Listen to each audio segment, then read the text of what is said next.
को रील्स बनाने का बड़ा ही क्रेज है और वो दिन भर रील्स बनाती रहती है।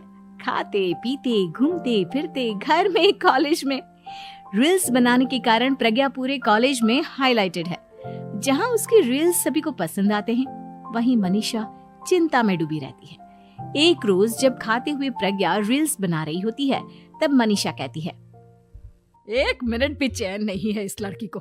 ये नहीं कि खाना तो आराम से खा ले, लेकिन नहीं, अरे थोड़ी देर रील्स नहीं बनाओगी तो आसमान नहीं टूट पड़ेगा।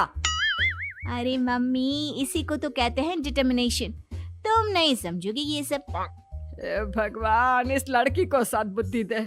जब देखो तब टेढ़ा बाका मुंह बनाती रहती है। मनीषा की बात का प्रज्ञा पर जरा भी असर नहीं होता और वो खाते खाते रील्स बनाती रहती है। दिन बीतने लगते हैं और देखते देखते प्रज्ञा का कॉलेज भी खत्म हो जाता है। आए दिन कोई ना कोई मनीषा को प्रज्ञा की शादी करवाने का सुझाव दी जाता है। सब ठीक ही कहते हैं, प्रज्ञा की शादी कर देनी चाहिए। अपने घर के काम काज में व्यस्त हो जाएगी तो खुद ही ये रील्स और नाच गाना बंद हो जाएगा। मनीषा और प्रेम प्रज्ञा के लिए एक अच्छा लड़का ढूंढने लगते हैं और तभी विकी का रिश्ता प्रज्ञा के लिए आता है, जिसने प्रज्ञा को उसकी रील्स देखकर पसंद कर लिया था। अगले दिन विकी अपने माता पिता के साथ प्रज्ञा के घर पहुंच जाता है और प्रज्ञा साड़ी पहने हाथों में चाय की ट्रे लिए उनके सामने आती है। जब विकी को पसंद है तो हमें भी बहू पसंद है। बहन जी, आप बारात की तैयारी कीजिए। एक बार लड़का लड़की अकेले में बात कर ले तो अच्छा रहेगा। हाँ हाँ, क्यों नहीं।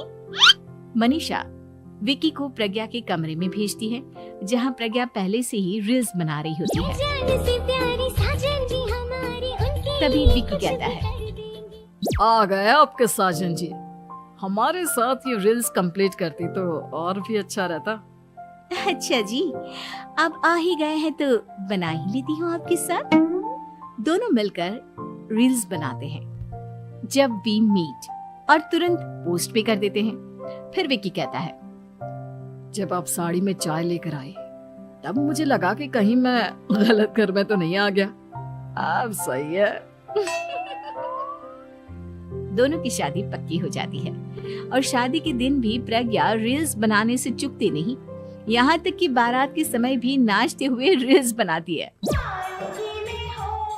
सभी लोग प्रज्ञा की तारीफ के पुल बांध देते हैं और प्रज्ञा नाचती गाती अपने ससुराल चली जाती है। सब कुछ अच्छा चल रहा होता है। प्रज्ञा यहाँ भी दिन भर हर चीज की रील्स बनाती रहती है।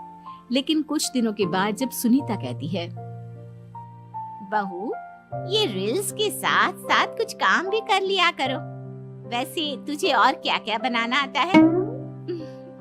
मम्मी जी, वैसे तो सब कहते हैं कि मैं सब कुछ अच्छा बनाती हूँ, लेकिन मुझे लगता है कि मैं मैगी अच्छा बना लेती हूँ। हाँ, कॉफी भी अच्छा बना लेती हूँ और मुंह तो सबसे अच्छा बना लेती हूँ। हैं? अच्छा अच्छा।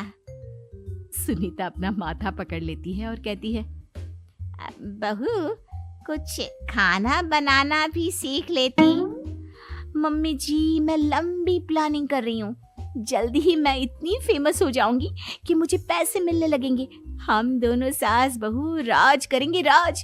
नौकर काम करेंगी और लोगों की तो लाइन लगेगी हमसे मिलने के लिए। तेरा दिमाग खराब हो गया है क्या बहू?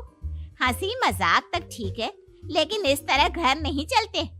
जितना जल्दी हो इस घर के तौर तरीकों को सीख लो।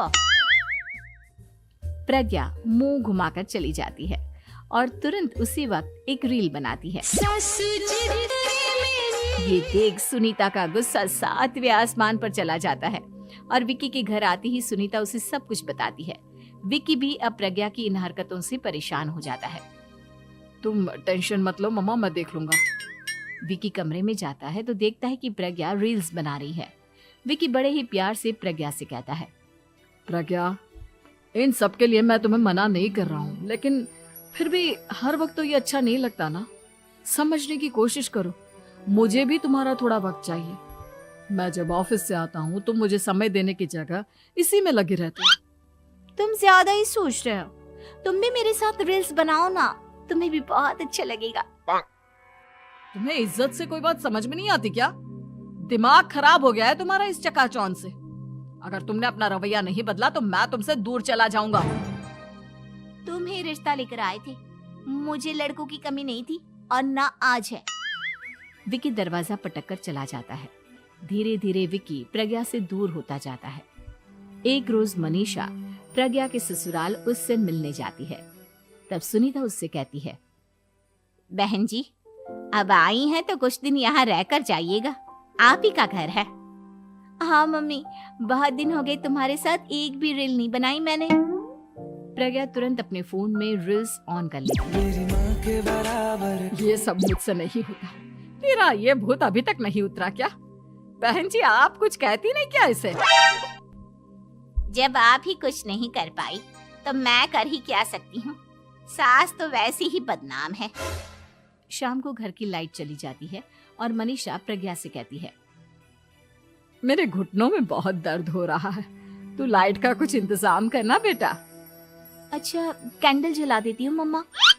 प्रज्ञा गाते हुए कैंडल जलाती है और खिड़की के पर्दे के पास रख देती है। मनीषा, जिसे बहुत दर्द हो रहा है, वो सो जाती है और प्रज्ञा हमेशा की तरह अपने रील्स में लग जाती है। उधर कैंडल की वजह से पर्दा आग पकड़ लेता है और मनीषा के कमरे में आग लग जाती है। बचाओ, कोई है, बचाओ।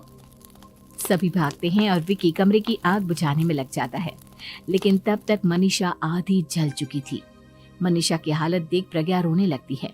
विकी मनीषा को तुरंत हॉस्पिटल ले जाता है और उसे एडमिट कराता है। विकी प्रज्ञा से कहता है, देख लिया ना, तुम्हारे इस नाच गाने की वजह से आज